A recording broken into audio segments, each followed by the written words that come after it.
술이 나오는 그림.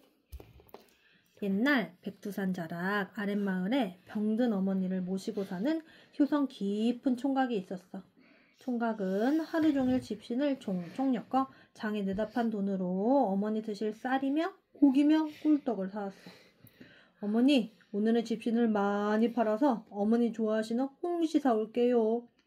총각은 집신 꾸러미를 어깨에 척 둘러매고는 성큼성큼 장터로 향했어. 장에 도착한 총각은 집신을 팔기 시작했어. 백두산 호랑이도 탐내는 집신이요. 집신.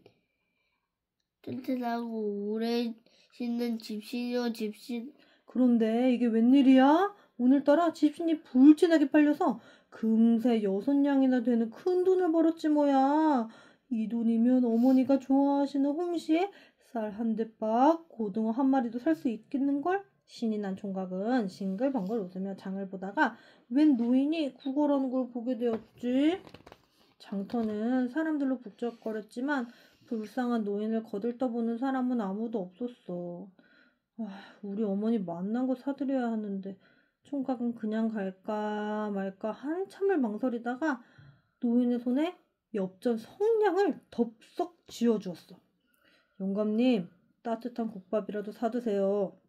노인은 너무 고마워서 어쩔 줄 몰라 했지. 이렇게 귀한 돈을 그냥 받을 수는 없고. 그러더니 총각에게 낡은 그림 한 장을 주었어.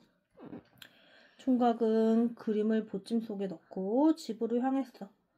백두산 자락 아랫마을이 워낙 멀어야지.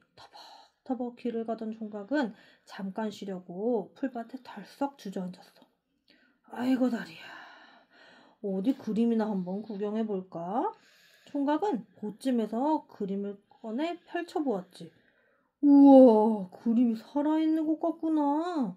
금방이라도 콸콸 물이 쏟아져 내릴 것 같은 폭포와 울창한 소나무 숲, 훨훨 날아가는 학이 멋들어지게 그려져 있었어.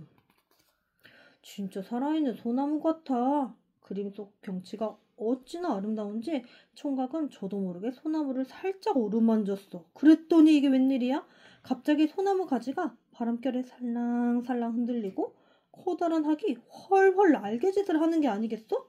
우와! 그림이 살아서 움직이네? 깜짝 놀란 총각은 두 눈을 박박 비비고 다시 보았어. 총각은 이번에는 폭포수를 어루만져 보았어. 그랬더니 맑은 물이 쪼르르 흘러나오는 거야. 총각이 신기해서 그 물을 받아 마셨는데 그건 물이 아니라 향기 극한 술이었어. 이야, 술이 나오는 신비한 그림이구나. 한 모금을 마시자 또랑또랑 정신이 맑아지고 두 모금을 마시니 온몸에 기운이 펄펄 솟아났어. 이렇게 맛 좋은 술은 난생 처음일세. 벌컥벌컥 술을 마시자 산이라도 벌쩍 들 것 같았지. 헐레벌떡 집으로 달려온 총각은 어머니께 술을 따라드리며 말했어. 어머니, 이 술 좀 드셔보세요. 기운이 나실 거예요. 도대체 웬 호들갑이냐?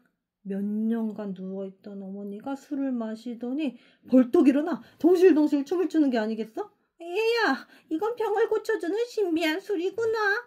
이 소문을 들은 마을 사람들은 너도 나도 병을 고치겠다고 앞다투어 쌀이며 고기며 돈을 들고 왔지. 덕분에 총각은 금세 부자가 되었단다. 마을의 원님도 술이 나오는 그림에 대한 소문을 들었어. 욕심 많은 원님은 그림을 빼앗고 싶었어. 여봐라, 당장 그 총각을 잡아오렸다. 총각은 원님 앞에 끌려와 무릎을 꿇고 앉았어. 네 이놈! 그림에서 술이 나온다며 거짓말을 하고 다닌다는 게 진정 사실이냐? 거짓말이 아닙니다, 유나리. 총각이 급히 그림을 펼쳐 폭포에 손을 갖다 대자 맑은 술이 쪼르르 흘러나왔어. 원님은 얼른 술을 받아 마셔보았어. 향긋한 술이 목구멍을 타고 꼴깍꼴깍 잘도 넘어갔어. 옳거니 정말 신선주가 따로 없구나. 술맛을 본 원님은 그림이 탐나서 견딜 수가 없었지. 여봐라, 이상한 물건으로 백성들을 꿰어 돈을 번 저놈을 당장 옥에 가두어라. 원님은 총각을 옥에 가두고는 그림을 빼앗아 버렸단다. 이 원님이 더 샘나는데? 그니까 저 이상한 원님이지. 그날 밤 대체 돼지원님이야? 그날 밤 원님은 그림을 방 한가운데 떡하니 걸어놓고는 벙실벙실 웃음을 그칠 줄 몰랐어. 으하하하, 이리 봐도 좋고 저리 봐도 좋네. 이 신선주를 내다 팔면 세상에서 첫째 가는 부자가 되겠구나. 원님은 신비한 술을 마셔서인지 밤새도록 지치지도 않고 덩실덩실 춤을 추었지. 그림을 보던 원님이 깜빡 잠이 들었는데 갑자기 한 줄기 찬바람이 휑하니 불어와 퍼뜩했어. 꿈인지 생시인지 머리가 허연 노인이 나타나 원님에게 짜랑짜랑 호통을 치는 거야. 네 이놈! 백성을 잘 돌보야 할 원님이 어째서 남의 것을 함부로 빼앗느냐? 그러더니 원님 방에 걸어놓은 그림을 다짜고짜 낚아채는 게 아니겠어? 총각에게 그림을 준 바로 그 노인이었어. 이게 무슨 짓이오? 어서 그림을 돌려주시오! 원님이 그림을 빼앗으려고 달려들자 노인은 그림 속의 학을 쓱 문질렀어. 그러자 학이 날개짓을 하며 불쑥 튀어나와 날카로운 부리로 원님을 마구 쪼아댔지. 아이고 따가워. 잘못했습니다. 제발 살려주십시오.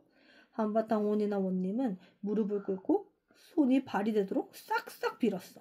노인은 껄껄 웃으며 학의 등에 올라탔어. 노인을 태운 학은 다시 그림 속으로 날아 들어갔지. 순식간에 노인은 어디론가 사라져버렸단다. 그때부터 그림에서는 술이 나오지 않았어. 아무리 그림을 어루만져도 술을커녕 물 한 방울 떨어지지 않았지. 뭐야, 아무짝에도 쓸모없는 종이 조각이 돼버렸잖아. 화가 난 원님은 그림을 갈기갈기 찢은 다음 활활 태워버렸어. 그림은 재가 되어 영영 사라져버렸지. 그 뒤로 술이 나오는 그림을 본 사람은 아무도 없대.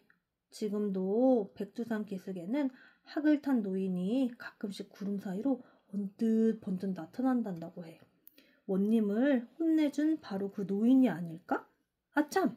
총각은 어떻게 되었냐고? 예쁜 색시를 만나 결혼하고 행복하게 살았대.